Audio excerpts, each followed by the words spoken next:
Good evening, ladies and gentlemen. I've just been thinking and probably watching more media than I should. Reading more media, actually. I never watch media, but reading articles. And one thing that seems to be coming up lately is a lot of discussion of populism. And in the articles that I've been reading from, I think, pretty reasonable sources, nothing, way out there or too crazy, but pretty reliable, the tendency for the presentation of the question of populism to be different than I would have framed it. And so this is sort of my attempt to reflect on why the idea of populism is around now, how it's being presented, and how I think it might be helpful to think about it in some different ways than it is often, although not invariably, presented. So that's why I call it the quote-unquote new populism. The first thing to note is the new populism is essentially exactly the same as the populism that's always been around. And this notion that this is some new political force or new political thing that's happening in the world is simply inaccurate. If you go back to the Greeks or the Romans or early thinkers, as soon as you get even when you don't have the idea of democracy, but as soon as you raise the idea of democracy, one of the first things that they talk about is the notion of what was called classically the demagogue. And the demagogue is a political leader who will say and do anything to take power, and will do this by appealing directly to the people and appealing to people's worst instincts rather than their best instincts. And so populism is the appeal directly to the population to achieve whatever it is the population wants. Generally, but not exclusively, by leaders who may in fact be trying to do other things than they claim. So this combined two concerns that the ancients had about democracy.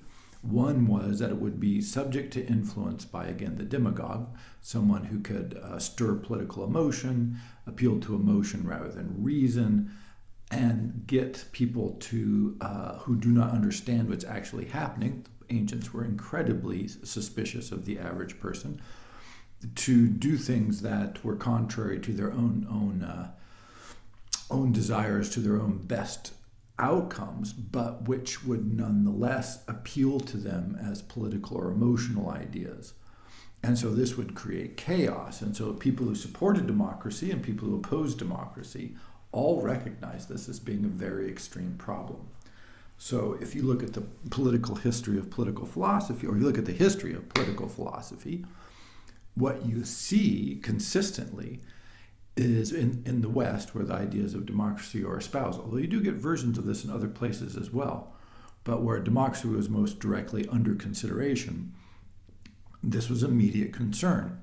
And so first, the notion of populism itself is in no way new and is in fact inherent, if you think about it, in the very idea of democracy. And I mentioned this in a lecture maybe a year or two ago, where I talked about that at the core of democracy is this tension, which is if you have a representative democracy and you elect someone, is that person supposed to do what's right, in quotes of course, or are they supposed to do what the people want?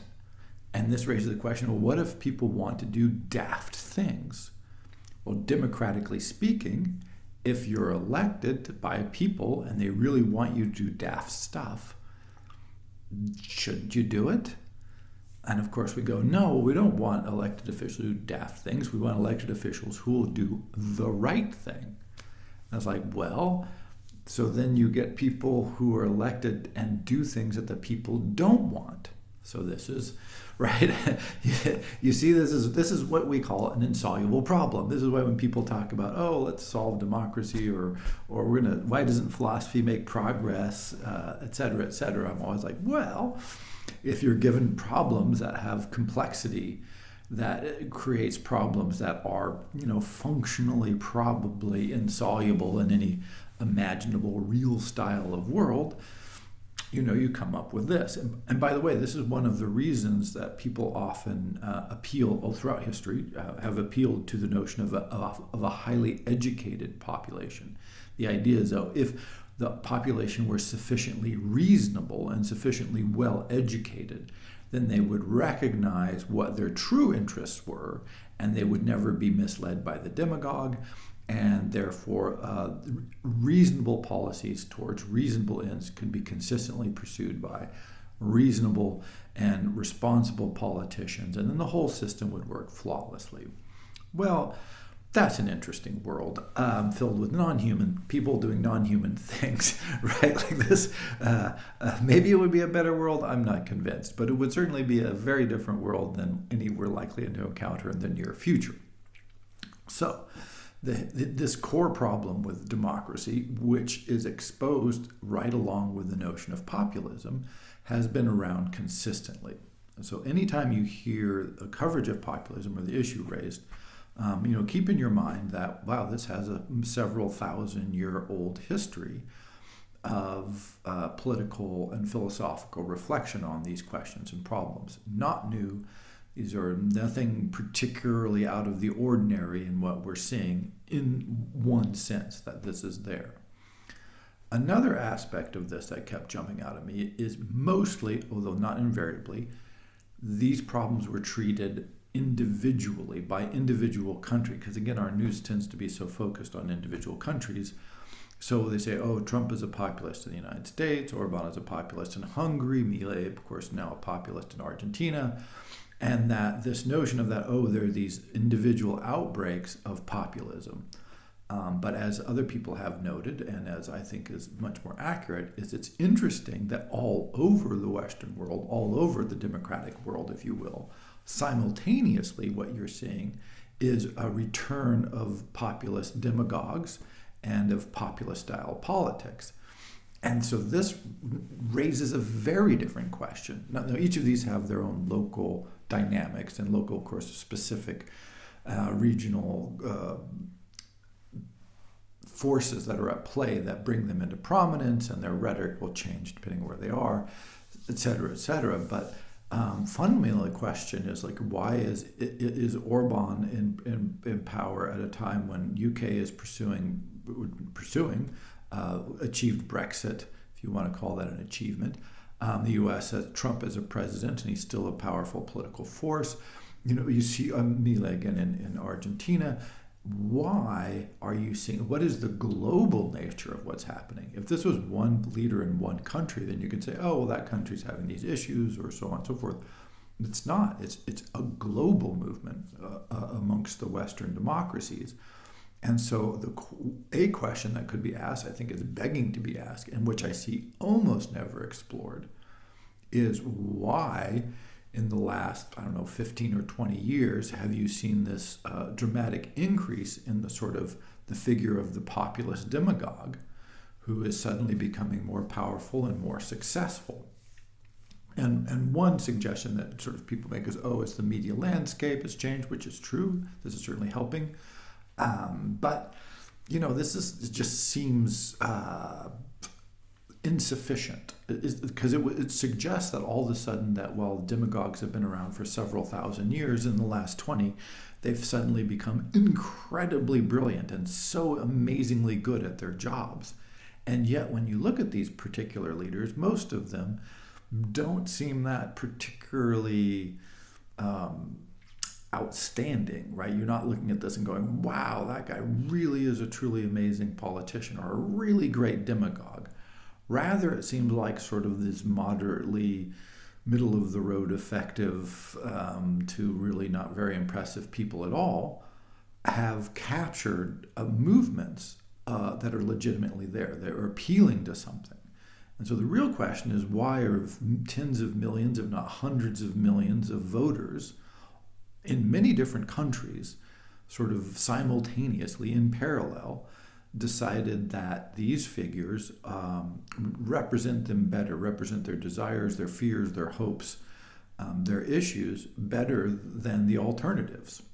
That, to me, is a much more profound question, because it raises issues of that, again, transcend any country and transcend the particularities of any country, and really talk about larger socioeconomic and political systems and the changes that have been happening over the last 20, 30 years. And so if we step back from the particularities and we start thinking about it in these terms, and then the questions change dramatically, and hopefully some extra clarity can be brought into understanding some of the forces that are going on, not all of them. This is just one approach. I'm sure there are many other good ones.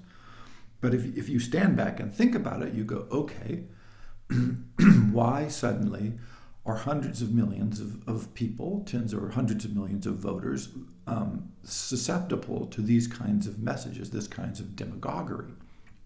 And if you look at a country like Argentina, who just elected someone who is a self-proclaimed anarcho-capitalist and in no way seems like a serious, political figure. Like nothing about him says, well, this person is someone you want to run your country. And so you can say, oh, these Argentinians are stupid. They're just hopeless. They're just, whatever. And by the way, this is one tendency that you get again and again and again, particularly in left-leaning or progressive media, but even in sort of horrified conservative media, you get this notion that, oh, the voters are idiots. By the way, this is what the ancient world said too. One of the common critiques of democracy is, wow, you want these idiots to vote? And then they're like saying, wow, see, here's the problem. Like now that these people are voting, these people are dumb. They're terrible. They don't know what's going on. And the demagogues have just tricked them. Now, I think this kind of condescending paternalism says more about the critique than about the people that are, the person doing the critique than the people being critiqued. They're saying what I want to have happen is not happening, and it's not happening because other people disagree with me, therefore the other people must be stupid. This is sort of your 12-year-old level of argumentation, and generally not what we try to pursue in philosophical discourse. So I think a richer, fuller, more way to ponder this situation is to say, why would voters in Argentina vote for this person who just doesn't, he seems just unbelievable in so many ways and certainly an amazing outlier?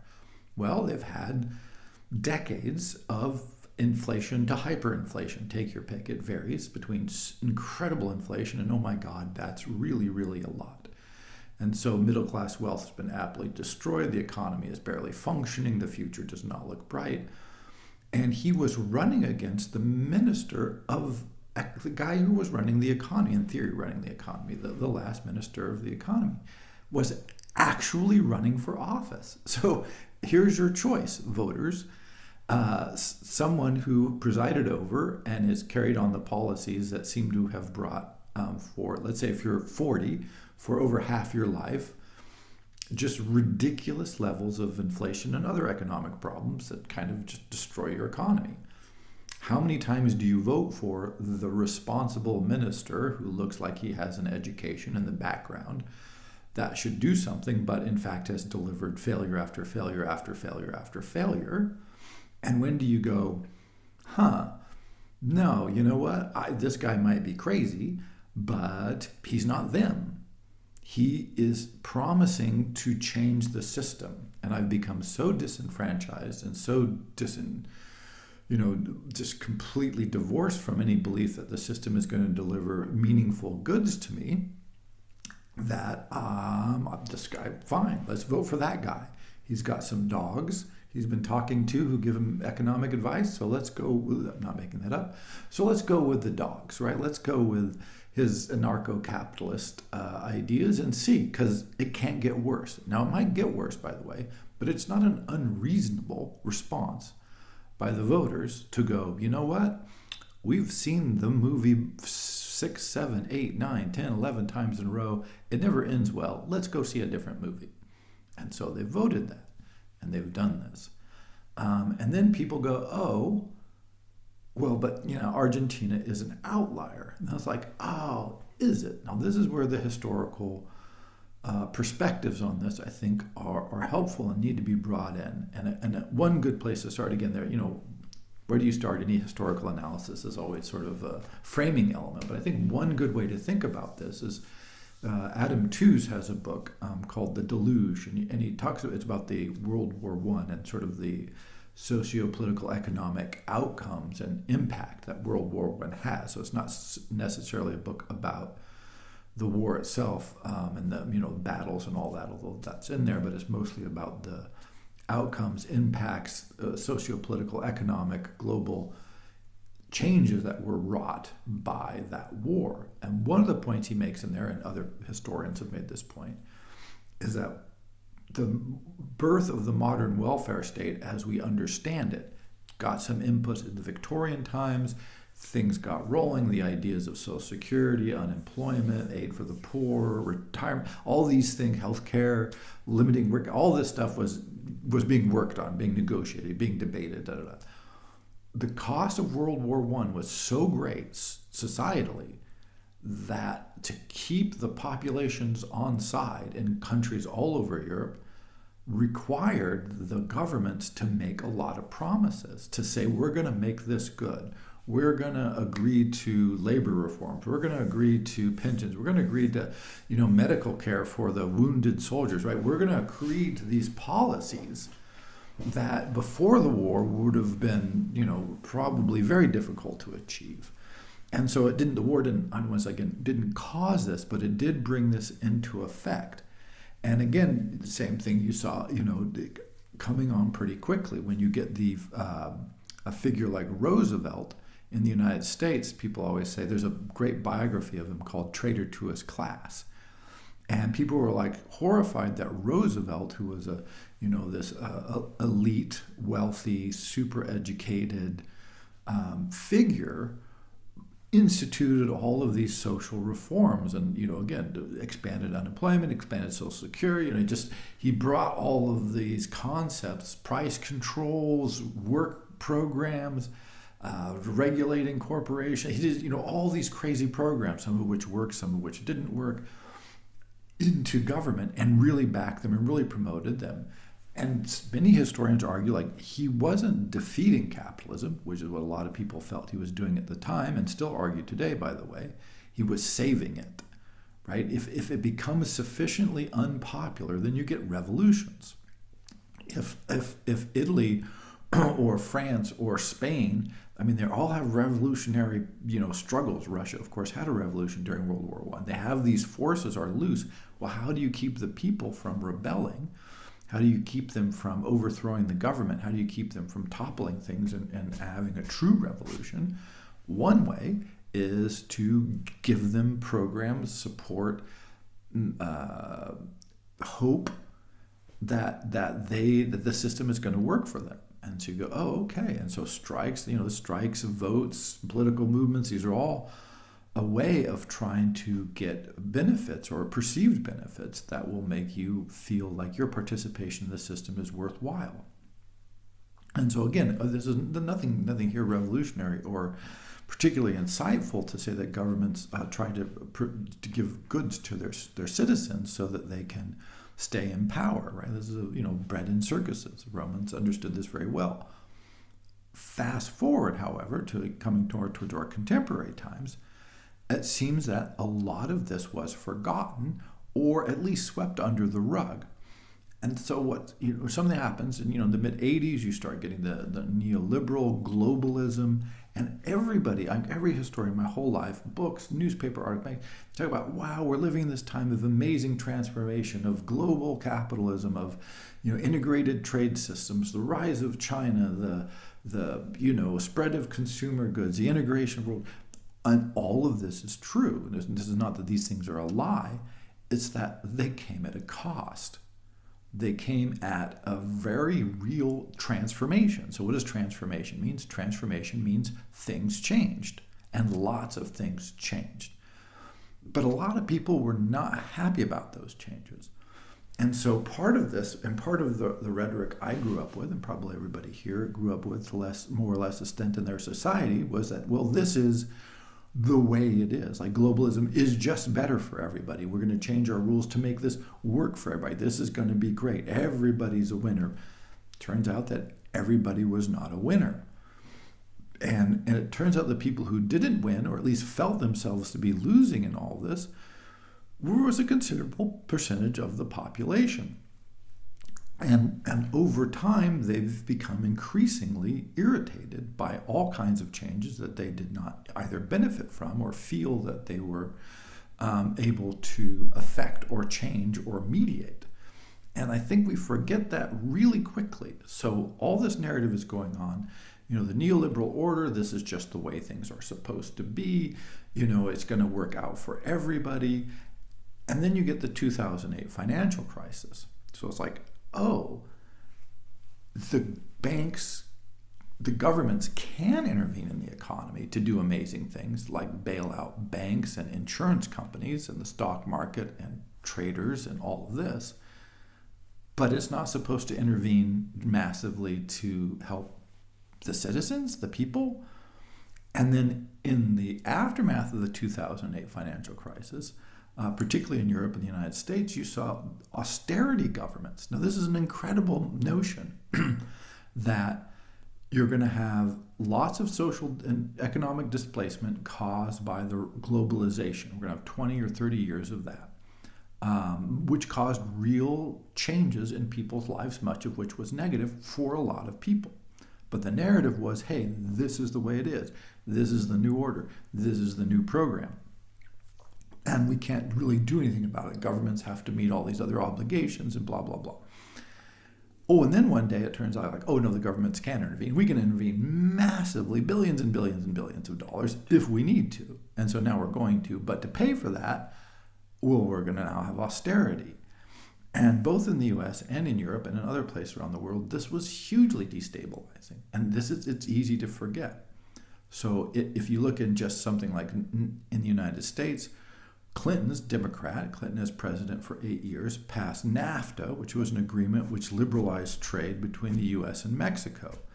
And this was another moment when this was not confusing. It was absolutely clear that this was going to hugely damage American factories all over what's now called the Rust Belt, and Detroit, Pittsburgh, these sorts of areas, and transfer jobs to maquiladores, to factories along the borders of Mexico. Theoretically, this will help Mexico. And so, great, maybe it did. But what it meant was that millions and millions of Americans who had worked in factory jobs producing things in the United States became unemployed. They lost high-paying jobs, or relatively high-paying union jobs. And what are they going to find? Because now they're living in areas of the country where the economies are just getting hollowed out. Now, this was not a confusion. They knew this was going to happen. They lobbied against it, and they lost. So millions of Americans saw their lifestyles, their communities, and their standards of living totally destroyed.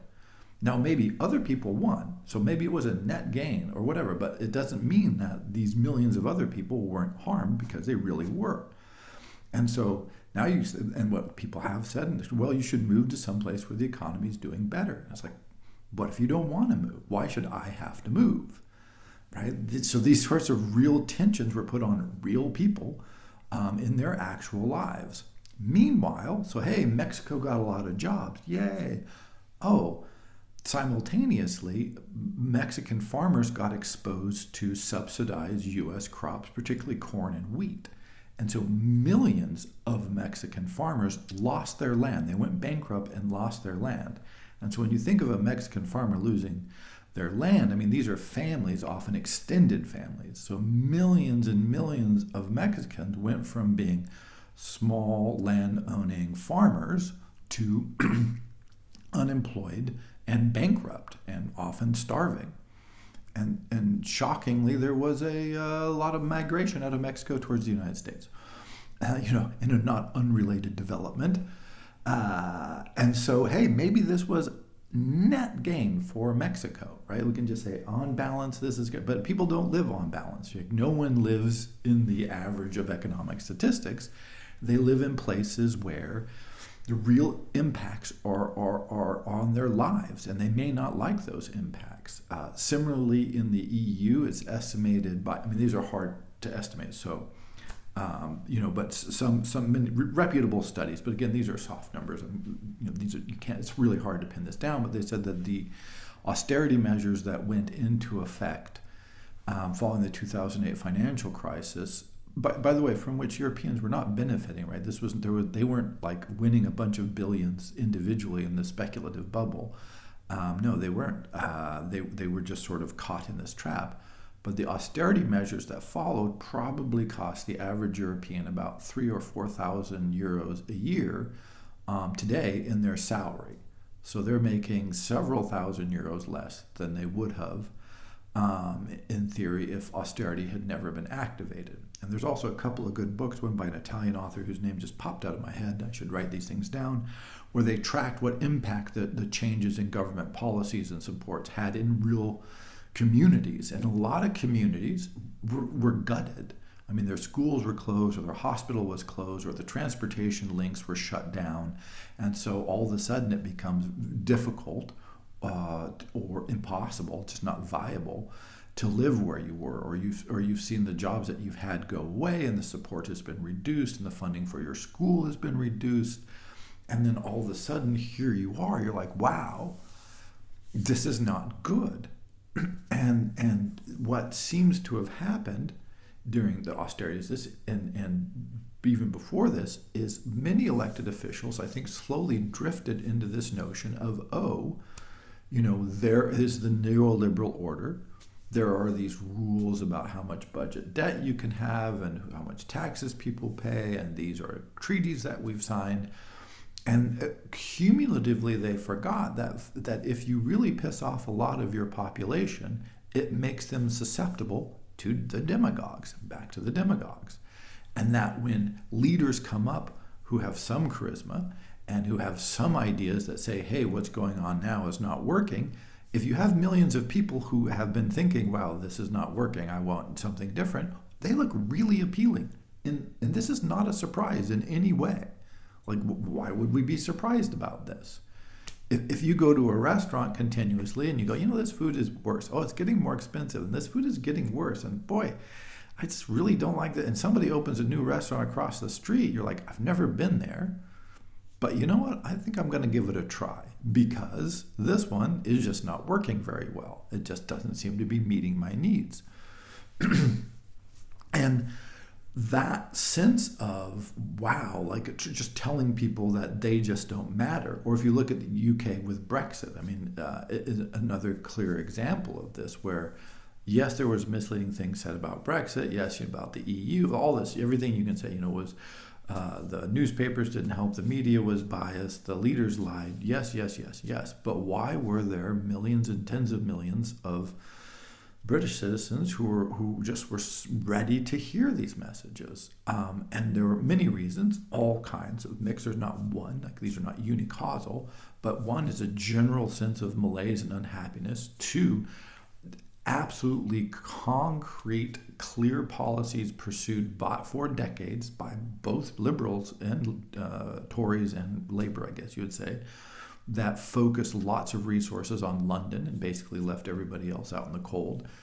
Look at their transport system, look at the amount of rail links that were cut, look at where the roads are built. I mean, all of this stuff. It's like, well, screw the Northern England, like, screw that. We don't care about them anymore, in effect, like, effectively.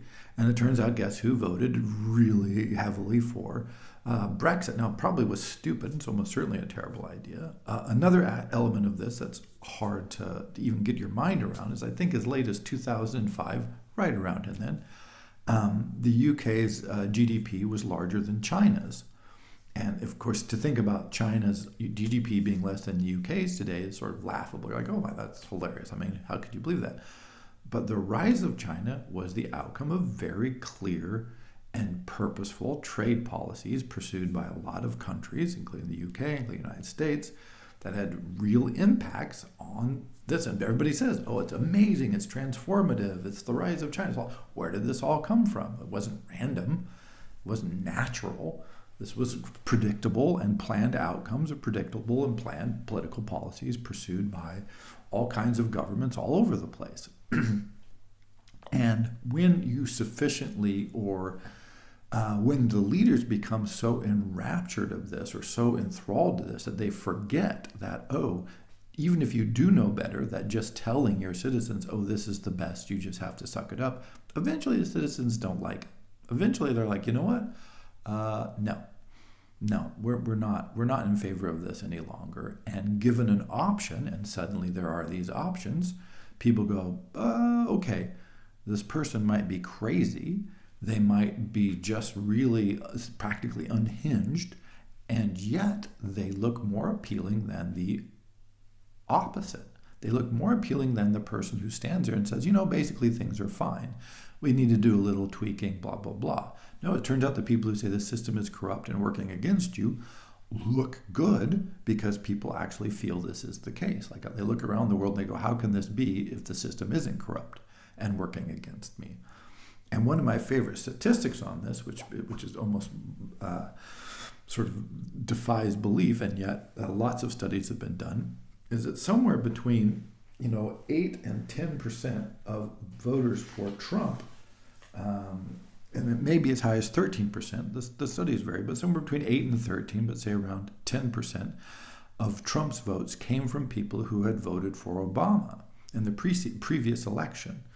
So wow, like this is millions and millions of votes switched from Obama to Trump.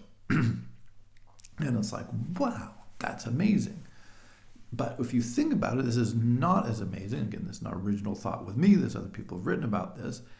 Is Obama's original appeal was partly populist. I mean, he wasn't like a hardcore populist per se, but hope and change. We have a better future. We can achieve more together. The government should be working for you, right? All of this sort of rhetoric of unity and change and transformation and wow, he was very positive. So he was more on the positive end of populism, but this was his appeal. This was his strong, charismatic message. What he delivered was more middle of the road. He didn't do lots of radical things that people feared. And, he won 2 terms.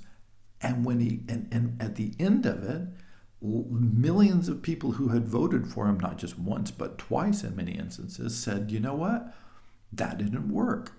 Like, I don't have, my factory's not open again. My community is not fixed. The money did not flow where I was hoping. Like, the policies did not, to a sufficient degree that they went, yeah, you know what? I would rather vote for Trump. I want to vote for Trump because the person that Trump was running against was actually the wife of the person who passed NAFTA, who worked aggressively to close the factories. And if you look at the campaign map in the United States of the states, a lot of the states that Trump won that were a surprise were exactly those states that had been most heavily impacted by the policies of NAFTA and other free trade agreements. They were heavily union states that had always been strongly democratic. But it turns out that if a party consistently pursues policies that cause you and your friends to lose their jobs and your communities to implode, eventually you go, you know what?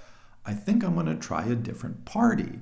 I don't want to vote for the person who actually promoted the programs that destroyed the economy I live in. I think I'll vote for the other person because, right? Just because I can't bring myself to do that. This is not ignorant voters in Ohio who doesn't know what's going on. I mean, they may not know what's going on, but they do know whether or not they had a job that they used to have. They do know whether or not the job that their father worked was available to them, or that their mom had, that they could be able to get that. No, they know that what's happened. They've seen it in their communities, and they've seen what's happened. As an example of this, so imagine when NAFTA was passed, which is, I'll just keep using that as an example because it's very clear in U.S. politics. This is a watershed moment. Imagine that they said, okay, look, we're going to pass this trade agreement, which is clearly going to benefit Mexico. It's going to benefit factories. It's going to benefit U.S. consumers. And, all there's going to be a lot of people benefiting here at the expense of these areas. So we're going to take, 20% of the total cross-border trade and reinvest that in your local communities. Like if your factory closes, you're going to get a couple of $1 billion directly invested because we realize that this is negatively impacting you. Or if you lose your job because of this programs, you're going to get 5 years of salary and you're guaranteed you will never lose your health insurance. That's going to just go on in perpetuity. You can dream up a million programs, a whole bunch of different ways to address these issues that would have made voters go, oh, okay, great. Like, yeah, I see that this sucks and I'm going to lose my factory, but you guys see that too. And wow, I'm going to get these big benefits as well.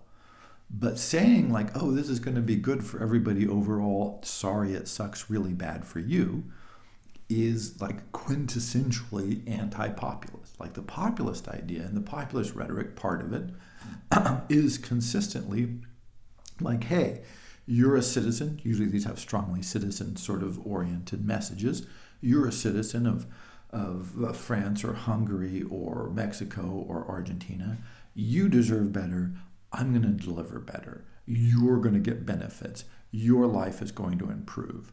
They do not say, we're going to pursue policies that will cause a median increase in the GDP overall and expand the tax base, which in some way should. This is no. The rhetoric is the evil forces of the government are working against you. We're going to get rid of them, and then you're going to get a tidal wave of money, and it's going to be great. Everything's going to work out spectacularly, right? This is the demagogue. But a lot of the message is you individually and everybody you know who's like you will benefit. This is that something good is coming to you. And that message resonates with people who feel like they've been left behind or left out or left off of participation when they do see other people doing well around them. This is even more irritating. You know, when New York and California boom and the Midwest starts contracting and dying, they're like, oh, well, this is not random. It's not because the New York and California did the right thing. It's because global and national trade policy heavily favored the institutions and the kinds of economies that they were running at the expense of the economies other people were running. And you could just reverse that, right? It is a reversible political situation. And anyway, so when you think about this, it's helpful to keep in mind that, hey, populism has been around since the advent of democracy. And in fact, the idea of being popular to your voters is not crazy. One of my favorite examples, a historical example, is in the United States again. The early states, when they were before the original colonies, when they first broke away and everything's getting organized, well, one of the things they started doing was just forgiving debts. They would forget everybody's debt, or if your debt was older than 5 years, it would be forgiven. And that's because there were a lot of voters who didn't in debt, and there were not a lot of voters who had a lot of money out there. And so one of the reasons the framers of the Constitution came up with the notion of the Senate, which in the United States, the Senate was originally not elected. It was an indirect election. And you had to meet all these qualifications and all this. But the idea was, look, we can't that's too popular, right? That's a policy that's too popular, right? That if you really want to appeal to the voters, announce that you're going to eliminate all their debt. This is a good policy, right? This would be very popular. But the property owning class, the banking class, they did not think this was a good policy, but there weren't many of them, right? So you have to come up with a system like, how do we protect the interests of the banks and of the property owning classes against the policies that people are like, hey, this is popular, let's do this. And it may be that it's better for everyone overall not to do that. I think it would be destabilizing for economies. It would make access to credit difficult. You see what I'm saying? But it does highlight the notion that that you could do things like this. In fact, Biden, of course, famously tried to forgive a lot of student loan debt. And the Supreme Court struck that down for various reasons. But it was this effort. It was a sort of populist appeal, but again, to a narrow class. Imagine if the president came out and said, you know what? Anybody who has credit card debt of over a year, it's just gone, just done, it's forgiven. I'm not saying this would be a good idea, but boy, a lot of people would like it.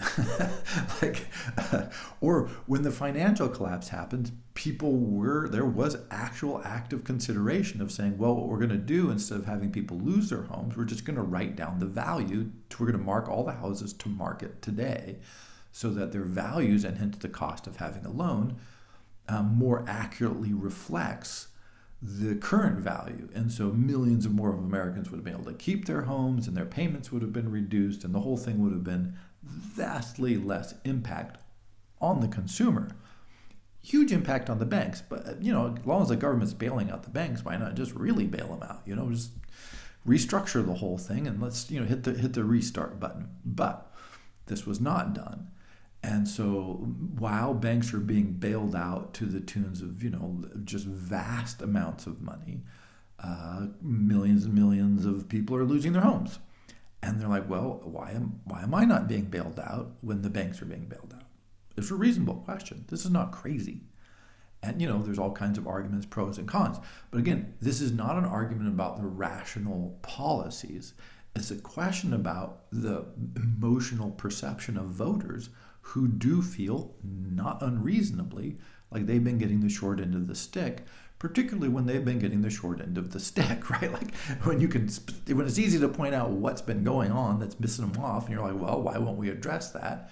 You go, oh, a lot of this we won't address because, again, our political ideologies, our philosophical outlooks, or whatever it's technocracy or neoliberalism or whatever the mind frame of the political class is, makes it difficult to impossible to imagine a scenario in which they could address these problems. And they're like, oh, we don't have the tools, we don't have the money, we don't have the resources. And by the way, if you hear this rhetoric, remember the pandemic, because this is the final, to me, proof of all of this, if you want to say proof, very small p proof, right? Like tiny proof. But like, oh, we can't do this, we don't have the money, we don't have the reason. Okay, we shut down the global economy, and governments all over the world said, oh, you know what, we do have a lot of money, we're just going to send you checks, we're going to send you subsidies, we're going to subsidize businesses, we're going to blah, blah, blah. We're going to do all this stuff. And it's like, oh, so you can do this. Now, you might not want to, but if you did want to, you could, because when this happened, everybody was like, oh, sure, we can just print $1 trillion, $2 trillion, $3 trillion, however many trillions. It was many trillions of dollars. And we'll just do that, right? And then, if we had inflation problems, blah, blah, blah. I'm not saying this is cost-free, but it does demonstrate that if the political system wants to do something, like just send everybody millions of, or, tens of thousands, hundreds of thousands of dollars to businesses and all kinds of things, it can. It's not a problem. It's perfectly easy. We just decide for some reason that, the costs outweigh the benefits, it's too complicated, it would be political tricky. You know what's expensive? For England, Brexit is expensive. No sane politician was going to say like, oh, this will be great, but they did it anyway because people were pissed off. So what's the expense of having a really pissed off population? History suggests it's really, ask the Russians, right? Russian Revolution, all the revolutions, at what point does the inability of your political system to respond to the deep-seated issues, emotional, political, economic, of your citizenry, become so great that you think, you know what, let's just try some crazy things. And so one way of conceptualizing populism that makes it look less irrational, because I think what happens is, again, to the misrepresentation that I've seen in the media often, is it makes the populist demagogue look irrational. But if they're successful, by the way, obviously they've got something going on, because look, they've used that successfully to gain power, whether for good or ill. That's a different question.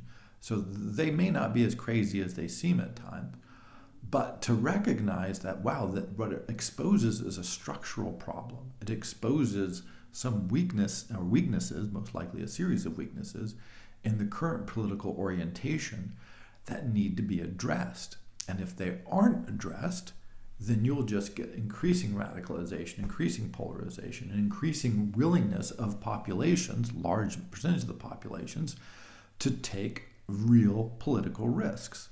I don't think anybody in Argentina, if the economy was booming and they didn't have hyperinflation, would have voted for me. He wouldn't even be a political figure that was possible. But the important but if that is happening, then this sort of like more political power creates the greater variance, right? The increased energy creates increased variance, and so you should expect there to be greater radicalization. You should expect there to be greater variance in the political figures, because it's for millions of people that feels like the system is not working. And so when you look at it, arguably this is an argument from this greater historical and sort of ideological political perspective. It's not about right wing or left wing. It's not about, although of course all that matters and it matters locally. But in pondering it, it might be helpful to take a step back and go, oh, what does this expose? And again, it doesn't expose it about any single country because this is a pan Western democracy thing that's been going on. What does this expose about the entire system of Western democracy and the assumptions of the political class that must be functionally problematic if they're throwing up consistently these kinds of challenges and what people call threats because of elections, right? Because people voting.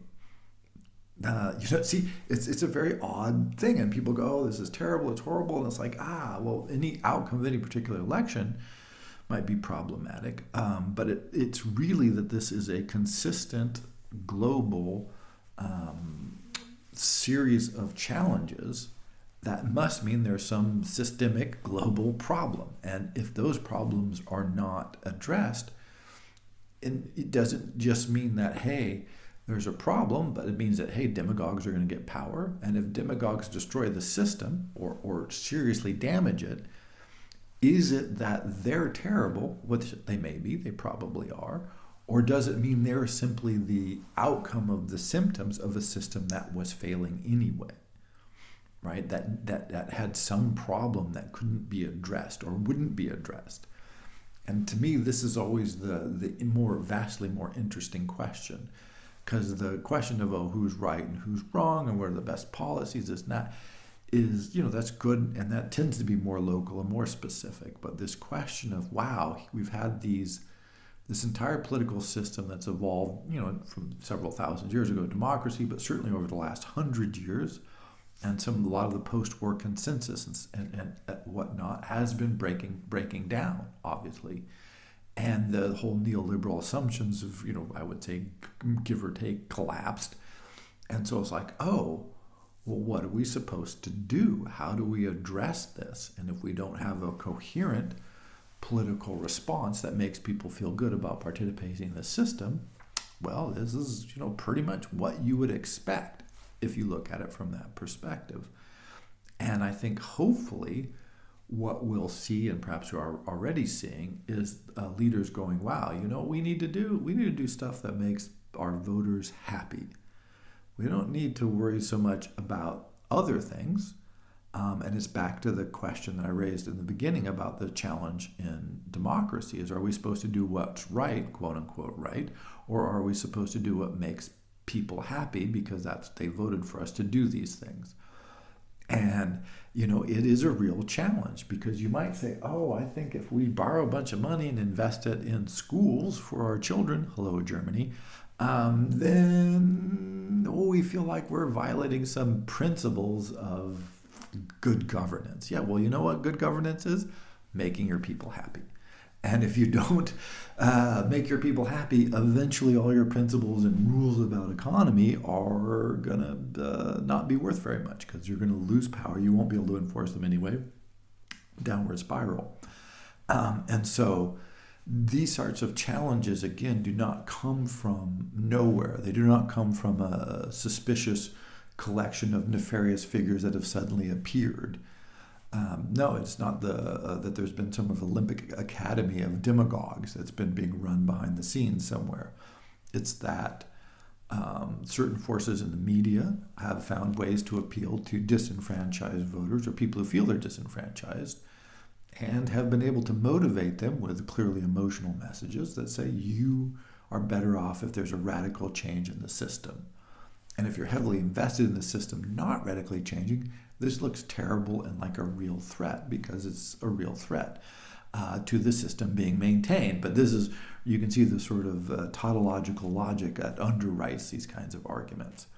And so rather than, when you hear about this, and I'm sure you will hear more probably if you follow politics at all, globally, always think, or maybe if you had to have a moment to reflect, go, oh yeah, this is a global, not local phenomenon. This is a local representation of this.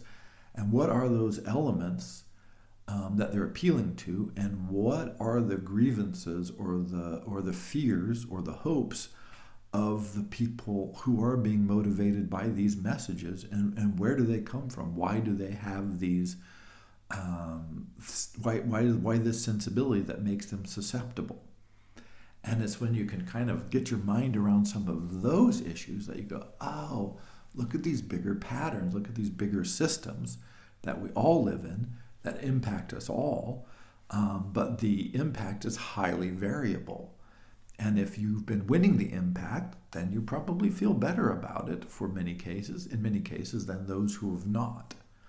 And again, just remember, to me, again, somewhere between 8 and 13% of Trump's voters, so just to say 10 right in the middle, were Obama voters, right? These were people who had found Obama convincing and then found Trump convincing.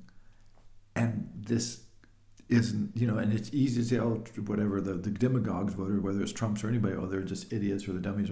Well, in that case, it would say that 10 or 15% of Obama's voters, at least, were idiots who had been duped by him.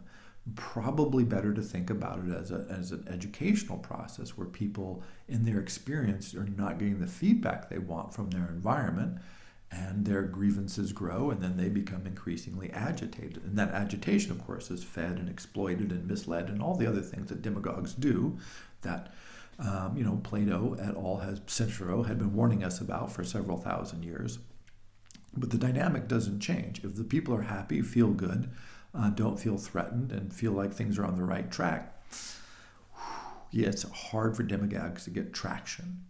So, in summary, I would say this is more a way of a symptom of a widespread global inability of the traditional political orders to deliver sufficiently satisfactory environments for millions and millions of their citizens. And then that is the soil in which those seeds of demagoguery get planted and can flourish. And so in this case, I think in some ways it's easier, and at least for me more interesting, to think about it within this broader socio-historical context. And then you can see that, hey, these demagogues have been coming up in right clockwork. Every time there's a revolution or there's trouble or financial troubles, what do you get? You get Huey Longs. You get these sorts of William Jennings Bryan, right? You get these sort of just traditional, almost stock demagogues. And finally, I would say it's almost better to think about that demagogues are always there. Like they're always sitting there and waiting. It's just, do they have the soil that they could grow in? And is it enough soil that they can flourish and actually take over or threaten the system? And as we see now, certainly there's a lot of soil out there, and they do seem to be flourishing. And so maybe the question is, why? Why so much now? What's changed? What's in the historical pattern? And last note is, I've also seen something, but I think it's just silly. It's like, oh, well, this is the inevitable decline of democracy, the blah, blah, blah, right? Like this just means, democracy is done, the whole system is collapsing. Or it means that people are going to be forced to respond to this in various ways, and new policies, new approaches, and new ideas. And it's like, oh, why would we expect a whole bunch of interrelated democratic systems spread across many, many governments to function flawlessly for centuries on end, right? This in itself is sort of I would say, like, it's a concept of the neoliberal order that has kind of misled us. It said, oh, we've got these problems solved, we know everything works, it's all going to be smooth, history stopped functioning, don't worry about it anymore, everything is, that's silly. It was silly when this was proposed, it's always been silly. And what we're living through is like, oh, the dynamics of this, that this is a give and take, that systems do become ossified, ideas do get entrenched, that we don't like to change them, systems are resistant to this, but given enough force, they either collapse or they adapt. I mean, history proves this over and over again. And so this doesn't mean that there's this infinite rise of demagogues, it's all going to collapse, the whole system's going to come falling down. It simply means that there's this very complex socio-historical dynamic at play that has happened many times in history, and that will certainly continue to happen into the future, as long as we have democracies, which will hopefully be for a long time, because this is one of the dynamics you get in the political systems that involve democratic voters and trying to figure out how to respond to their diverse needs and desires.